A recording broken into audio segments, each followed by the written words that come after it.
मुझे कोई आपत्ति नहीं है। ये तुम कैसी लज्जास्पद बातें कर रही हो? आपको क्या लगता है स्वामी कि मैं यहाँ हर रोज अकेले गांव से इतनी दूर सिर्फ यहाँ स्नान करने आती हूँ? नहीं स्वामी, मैं यहाँ आपको देखने आती हूँ क्योंकि मैं आपसे प्रेम करती हूँ। कृपया करके आप मुझे अपना लीजिए स्वामी। देखो, मैं एक बाल ब्रह्मचारी हूँ, पर स्त्री की परछाई से भी हम दूर रहते हैं। मुझे इस प्रेम और संसार में कोई रस नहीं। तुम्हारे लिए बेहतर यही होगा कि तुम यहाँ से चली जाओ। परंतु स्वामी, मैं आपसे सच्चा प्रेम करती हूँ। मुझे यूं ना ठुकराइए, मुझे अपना लीजिए। निर्लज्ज स्त्री, तुम्हारी इतनी हिम्मत कि तुमने एक ब्रह्मचारी से ऐसा दुष्ट व्यवहार किया? जा, मैं तुझे और तेरे खानदान में पैदा होने वाले हर एक स्त्री को शाप देता हूँ कि तुम्हारी ये खूबसूरत शक्ल और सौंदर्य 18 की आयु के बाद बदसूरत हो जाएगा।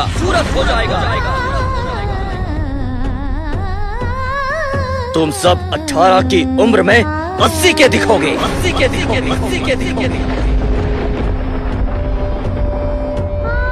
नहीं स्वामी, नहीं, मुझे क्षमा कर दीजिए स्वामी। मेरे पापों की सजा मेरे वंश को न दीजिए। मैं ऐसी बदसूरत शक्ल लेकर कहाँ जाऊंगी? स्वामी, अगर आपने मुझे ठीक नहीं किया तो मैं यही अपनी जान दे दूंगी। आपने दिया हुआ श्राप वापस ले लीजिए स्वामी, वापस ले लीजिए। चंद्रमुखी की ये बात सुनकर ऋषि को बुरा लगा और उन्होंने कहा, देखो, अपना दिया हुआ श्राप तो मैं वापस नहीं ले सकता, परंतु तुम्हें एक उच्च श्राप जरूर दे सकता हूँ।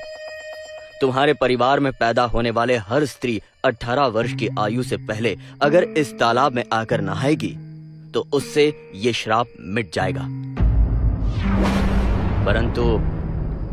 परंतु ये इतना आसान नहीं होगा।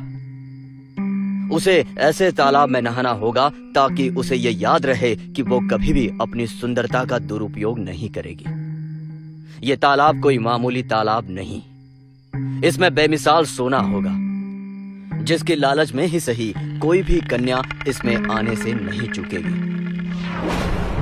किंतु ऐसे तो कोई भी इस तालाब में आकर यहाँ से धन लेकर जाएगा। मुझे ऐसा नहीं लगता। क्यों ना तुम ही इसे आजमा कर देखो। स्वामी के कहने पर चंद्रमुखी उस तालाब में उतरी। उसका बदन जलने लगा। उसने असह्य यातनाएं सही और जैसे ही वो बाहर आई वो फिर से जवान और खूबसूरत हो गई। खुद का रूप वापस पाकर चंद्रमुखी बेहद खुश हुई, पर जैसे ही उसने पीछे मुड़कर देखा तो वो तालाब वहां नहीं था।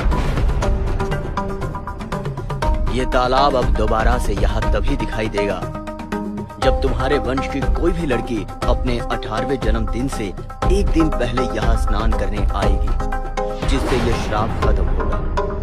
उनके अलावा अगर कोई इस तालाब में सोने के लालच में उतरा तो उसकी मृत्यु निश्चित होगी।